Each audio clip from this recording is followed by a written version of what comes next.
ఒక్క నిమిషం అన్న.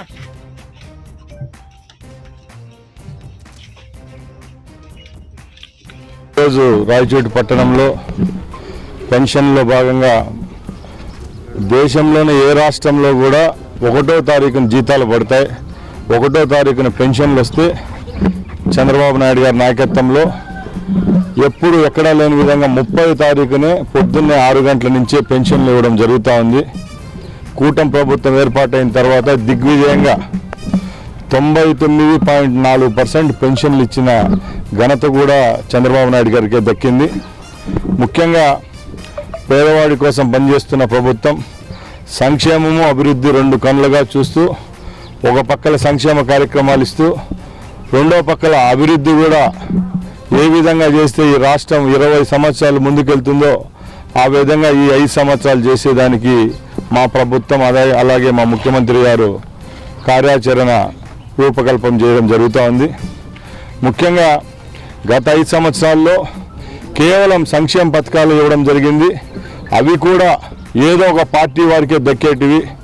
ఇప్పుడు పార్టీలకు అతీతంగా బీజేపీ కానీ, కమ్యూనిస్టులు కానీ, తెలుగుదేశం కానీ, వైసీపీ వాళ్ళు కానీ అని భేదం లేకుండా అన్ని పథకాలను అందరి ఇళ్ల దగ్గరికి పోయి ఇచ్చే ఘనత కూడా మా ప్రభుత్వానికి దక్కుతుందని గర్వంగా చెప్తున్నాం.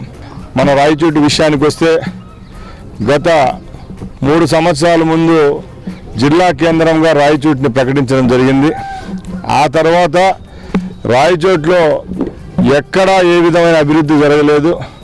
ఈ 5 సంవత్సరాల్లో రాయచోటి పట్టణానికైతేనేం అలాగే చుట్టుపక్కల ఉన్న 6 మండలాలకు ముందు ఎన్నికల వాగ్దానంగా ఏవైతే ఇచ్చామో తాగునీరు విషయంలో, సాగునీరు విషయంలో, అలాగే మున్సిపాలిటీలో నిజమైన లబ్ధిదారులు ఈ రోజుకి కూడా మైనార్టీ సోదరులు చాలామందికి ఇల్లు లేవు. అలాగే పెన్షన్ల విషయానికి వస్తే పెన్షన్లలో కూడా రాజకీయాలు చేసి ఆ రోజు పెన్షన్లు కూడా ఇవ్వని ఘనత దౌర్భాగ్యం వాళ్ళకే దక్కింది. కాబట్టి వచ్చే 1-2 నెలల్లోనే తప్పకుండా హౌసింగ్ విషయంలో, పెన్షన్ల విషయంలో తగిన చర్యలు తీసుకుంటాం.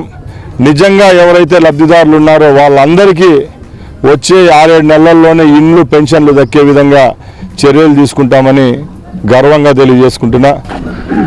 గత 5 సంవత్సరాల్లో 1వ తారీఖున పెన్షన్ తీసుకోకపోతే ఆ పెన్షన్లే క్యాన్సిల్ చేసే పరిస్థితి అప్పుడు ఉండింది. ఈరోజు ఈ రాష్ట్రంలో ఉన్న పెన్షన్దారులు ఎవరైతే ఉన్నారో ఆ గ్రామాల్లో లేకుండా బయట బెంగళూరు, చెన్నై, విజయవాడకు పోయి పనిచేసుకునే కార్మికులు చాలామంది ఉన్నారు. కాబట్టి వాళ్ళ యొక్క సంక్షేమాన్ని గుర్తుపెట్టుకొని ప్రభుత్వం కూడా ఒక మంచి నిర్ణయం తీసుకోవడం జరిగింది. 1-2 నెలలు పెన్షన్దారులు రాకపోయినా కూడా 3వ నెల ఆ 2 నెలలు కల్పించే విధంగా కూడా ప్రభుత్వం చర్యలు తీసుకుంటా ఉంది. అతి త్వరలోనే ప్రజలకు అందుబాటులో తెచ్చే విధంగా మేము చర్యలు తీసుకుంటున్నాం.